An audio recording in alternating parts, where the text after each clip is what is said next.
हमारे हैं, कुछ बच्चे ही नहीं है ही नहीं है।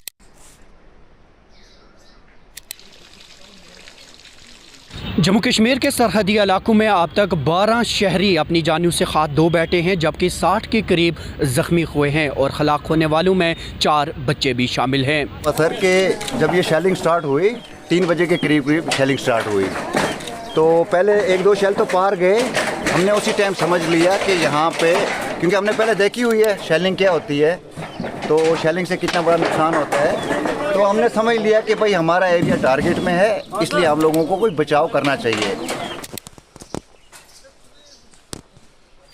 हिंदुस्तान और पाकिस्तान के दरमियान इस कशीदगी के बीच सरहदी इलाकों में रिहाइश आबादी खौफ व खिरास में अपने शब रोज़ काट रही है।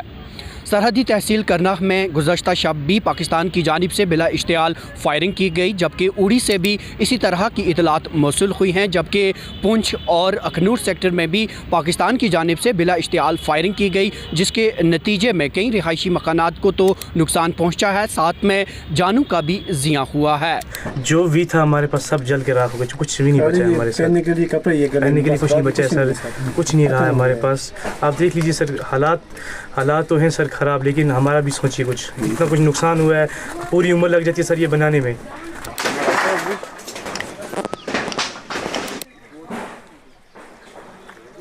फौजी ज़राए के मुताबिक 7 और 8 मई की दरमियानी शब पाकिस्तानी फ़ौज की चौकियों ने जम्मू कश्मीर में कुपवाड़ा, बारामुल्ला, उड़ी और अखनूर के बिलमुकाबिल इलाकों में LOC के पार छोटे हथियारों और आर्टिलरी गनों का इस्तेमाल करते हुए बिला इश्तियाल फायरिंग की।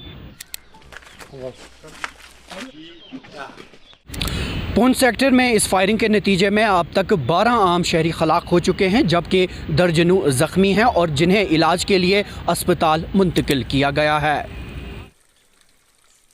सरहदों पर इस तनाव के बाइस कई सरहदी इलाकों में रहने वाली आबादी अब नकल मुकानी पर भी मजबूर हो चुकी है। कई वो अफराद जिनका मुतबादिल रिहाइश दस्तियाब है वो वहाँ का रुख कर रहे हैं, जबकि बेशतर अफराद ज़मींदोज़ बने बैंकरों का रुख कर रहे हैं और अपनी जान व माल की हिफाजत को यकीनी बनाने के लिए हर वो इकदाम उठा रहे हैं जिसकी ज़रूरत वो महसूस कर रहे हैं। बेहद गरीब लोग हैं, बेहद गरीब लोग, इनका इनकम सोर्स कुछ है नहीं है, नंबर 1 बात। नंबर 2 बात, यहाँ पे बैंकर होने चाहिए।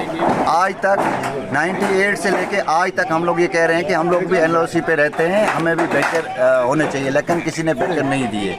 इसी दौरान दिल्ली में आज कुल जमाती इजलास भी बुलाया गया, जिसमें सभी सियासी जमातों के नुमाइंदों ने शिरकत की और इस इजलास का मकसद ऑपरेशन सिंदूर के ताल्लुक से सियासी जमातों को ब्रीफिंग देना था। इस इजलास में leader of opposition Rahul Gandhi, Mallikarjun खड़गे और दीगर सियासी जमातों के नुमाइंदों ने शिरकत की। इस मौके पर असदुद्दीन अवैसी ने जम्मू कश्मीर के ताल्लुक से एक बयान जारी किया और साफ तौर पर कहा कि ये मौका जम्मू कश्मीर के अवाम को गले लगाने का है। कश्मीरियों को अडॉप्ट करें, आप कश्मीरियों को ख़रीब करें, और ख़ास तौर से मैंने कहा कि जो पूंछ में जो लोगों की मौत हुई, सिविलियन लोगों की, और उरी में जो लोग ज़ख्मी हुए, जिनके घर को नुकसान पहुंचा, गवर्नमेंट उनको टेररिस्ट विक्टिम का ऐलान करे, क्योंकि पाकिस्तान शेलिंग में उनकी मौत हुई है, और सिक्योरिटी रिलेटेड एक्सपेंडिचर के तहत मरने वालों को एक्सग्रेशिया दे और सरकार उनका घर बना के दे। इसी दौरान जम्मू कश्मीर के वज़ीर आला उमर अब्दुल्ला की जानिब से भी आज श्रीनगर में एक हंगामी मीटिंग मुनक्किद की गई और मीटिंग में सरहदी इलाकों में रिहाइश आबादी के लिए खातिरख्वाह इंतजामात करने की हिदायत जारी की गई। उन्होंने साफ तौर पर इस चीज़ का जिक्र किया कि सरहदों पर रिहाइश इन आबादी को तमाम तर सहूलियात बहम पहुँचाई जाएँ और किसी भी सूरत हाल से निपटने के लिए हर एक को तैयार रहना चाहिए। दैनिक सवेरा के लिए श्रीनगर से कैमरामैन यसरब खान के साथ में ज़ुबैर कुरैशी।